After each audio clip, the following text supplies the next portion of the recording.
Thank you very much, everyone. I'm very pleased to be joined by my Shadow Minister of Finance, Jas Halan. We also have our Associate Finance Shadow Minister here, Eric Lefebvre. Yesterday, the government tabled a Ways and Means motion with regards to 3 tax measures. Now, I'll just take a very brief trip down memory lane, not to go too far back, but of course, we Conservatives have been leading a crusade for lower taxes, to axe the carbon tax and the GST off new homes, to cut income taxes. And of course, when we proposed this, the Liberals said we were crazy, and now all of a sudden they are, at least in part, plagiarizing our policy proposals and adopting modified and watered-down versions of them. Their motion will partly eliminate the carbon tax, the GST off homes, and give a very modest, very tiny income tax cut, so tiny that it would be barely enough to buy you a cup of coffee every week at a Starbucks. But it's better than nothing. Conservatives came here to fight for lower taxes and more purchasing power, and so we are going to put forward amendments to this motion that will get rid of the entire carbon tax for everyone, for real, for good. We also push for the GST to come off of more homes so that we can encourage more building and more buying. And we'll push for a bigger income tax cut that people will actually notice, so that hard work really does pay off for a change. Finally, we are going to push for cuts in bureaucracy, consultants, corporate welfare, and foreign aid, so that we can match the lost revenue with lower spending in order to avoid adding to the deficit. Every dollar of deficit spending is a dollar of inflation that ultimately shows up across the country. We cannot print and borrow our way to prosperity. We need sound money again, and that means bringing down the deficit.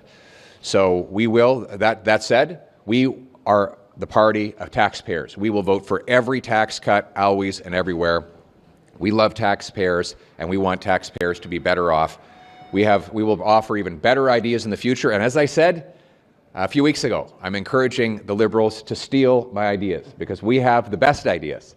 We've been winning the debate on ideas, whether it's on carbon taxes, inflation, housing, resources, drugs, crime. Conservatives have been leading on all of those things, and we're here for the right reasons, not for our egos. It's to get things done to make people's lives better so that they can work hard, have beautiful homes in safe neighborhoods. That's our mission, and that's what we'll fight for. Can I ask you about main estimates? Main estimates were also tabled yesterday, a $486 billion spending plan. We don't know how the money's going to get raised for that. I wonder if you've had a chance to review the estimates and whether or not you should vote on those before you see a budget and a fiscal framework. That's a very good question. Just like Justin Trudeau, Mark Carney's spending is absolutely out of control. In fact, it's worse. Mr. Carney has proposed $130 billion of additional spending above and beyond what Mr. Trudeau had already baked into the prior budget. This is extremely irresponsible.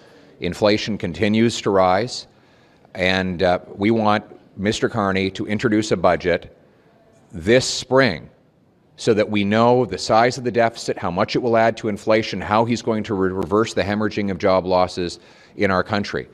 And we're calling on Mr. Carney, who claims that he's a man with a plan, to show us the plan in one budget document. My caucus will be reviewing the estimates, David, and when we have a chance to do our homework, we'll decide. We don't want to decide on $500 billion of spending without having done a little bit of homework. So we'll have the pencils and the calculators out, and we will come back to you with a direct answer to that question. Vous êtes un peu en deuil, M. Poilievre, de ne pas être à la période de questions aujourd'hui. I don't like it. Vous n'êtes pas à la période des questions. Est-ce que vous êtes un peu en deuil? Today. How does it feel not being able to... En français, peut-être? C'est la même question. I'll respond in both languages. Hey, I'd love to be in there. It's a great place. I love the House of Commons. I love the excitement and the thrill. And I've never really been a spectator of the House. So but I'm going to work hard to earn the opportunity to do it again. I consider it a great privilege that I've been able to do it for so long in the past. And I think the opposition has a great role to hold the most powerful people in the country accountable through question period. Will you have the same your approach when it comes to speeding up approvals for big projects that you're taking with tax cuts? In other words, if they chip away at Bill 69 rather than repeal it entirely, would it have the Conservative support? So you're asking if there was a bill introduced that would... In the throne speech, there's going to be a bill to speed up approvals, one approval rather than two, deals with provinces. Is that something you would support in the name of speeding up projects, as you would with tax cuts?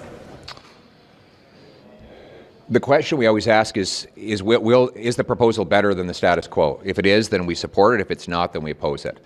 But I'll tell you, if Mr. Carney really wants to get things done, he's certainly not in a hurry to do it. These things are going to take a long time, even if he acts immediately. And he's talking about waiting till fall before any legislation will be passed. And he's only going in half measures. So I'll give you an example. The most direct path for a pipeline to Tidewater is to Northwest BC, but there's a tanker ban in the law. So nobody is going to start planning to build a pipeline west as long as that ban is in place. So he's got to get rid of that ban, or else we will not have a pipeline to the west coast. So where is he going to send it then? Is he going to send it up to the Arctic, to Hudson's Bay, through Quebec to New Brunswick? Well, he won't say. Yesterday, he didn't mention oil, gas, or pipelines once.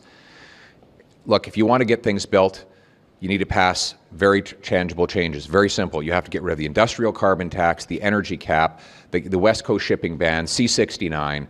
That is how we're going to get things built. We need to unlock our incredible resources so that our trades workers get $200,000 a year jobs that will make them all better off. That's what we want. And we can be independent and self-reliant from the Americans. Thank you very much.